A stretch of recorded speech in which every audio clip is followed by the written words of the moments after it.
has changed.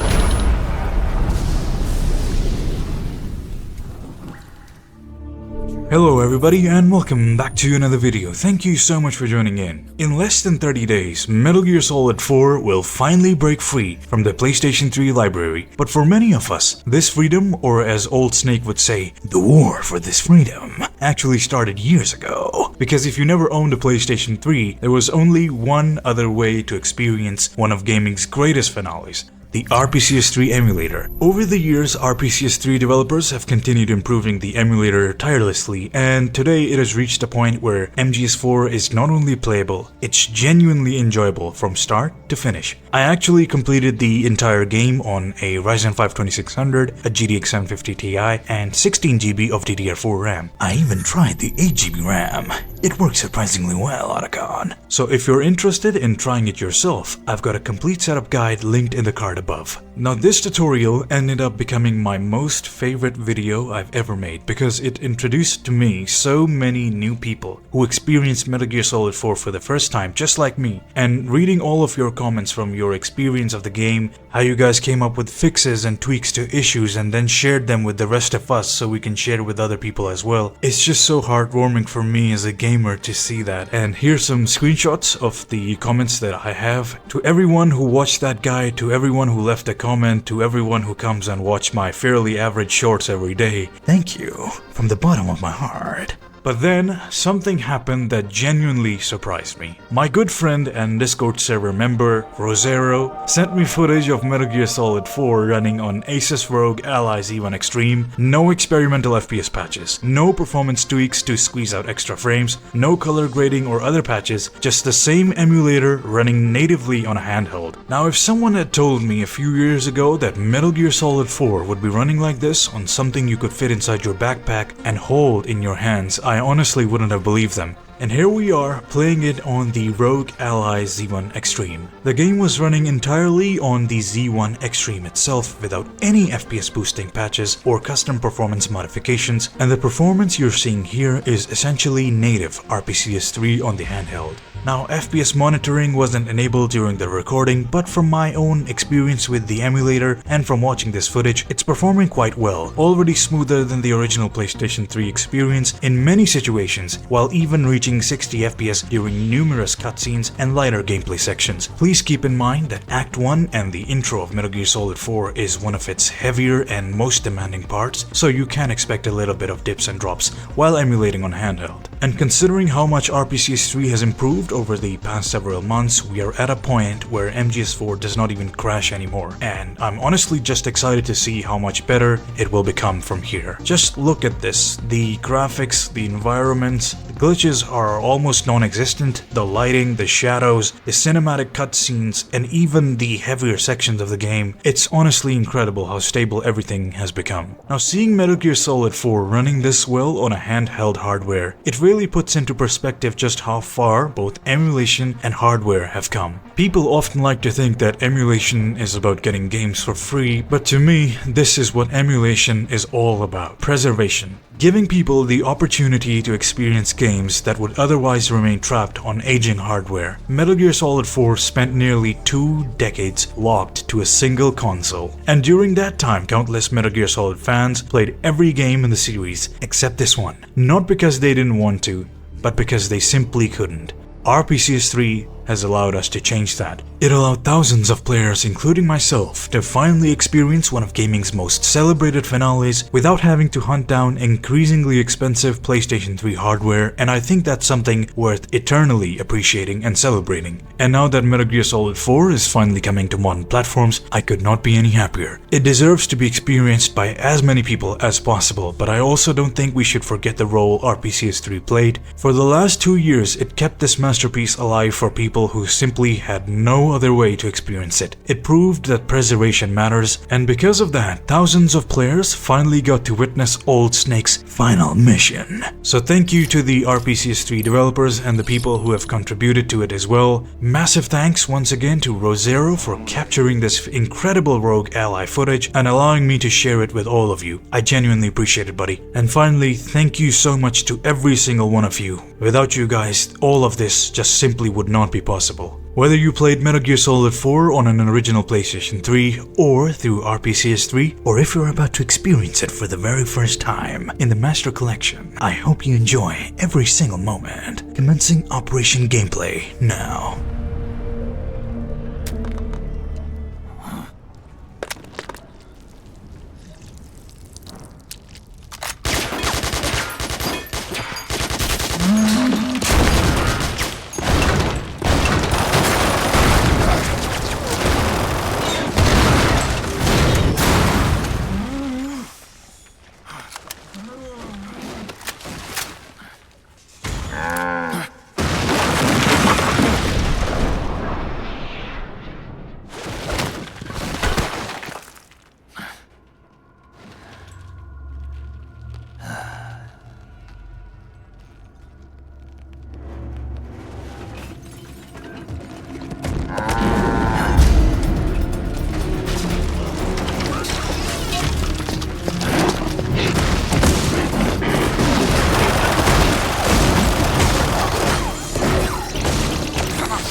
What's the situation? I'm just inside the city limits. This place...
Avoid unnecessary combat whenever possible.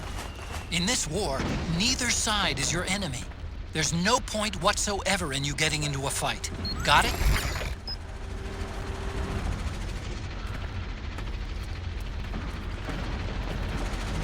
What?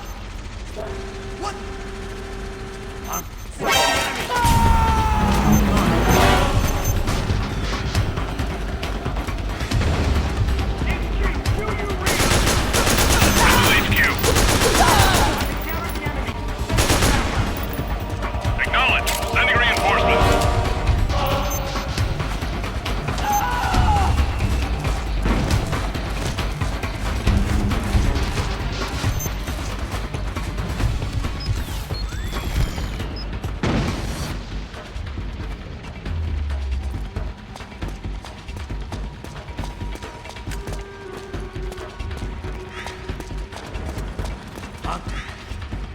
Hey.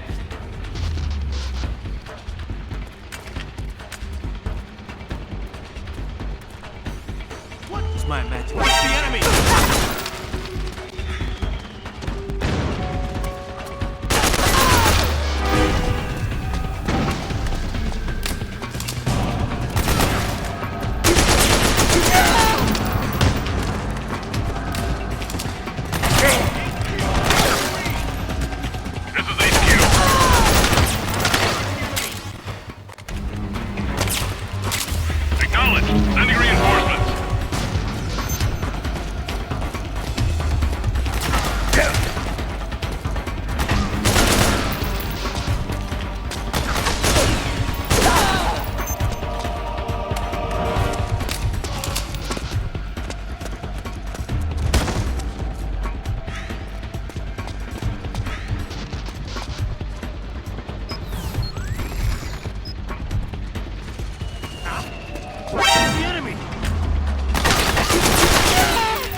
Snake, press the crawl button while running to execute a roll. Rolling can help you dodge attacks and get past small gaps and obstacles.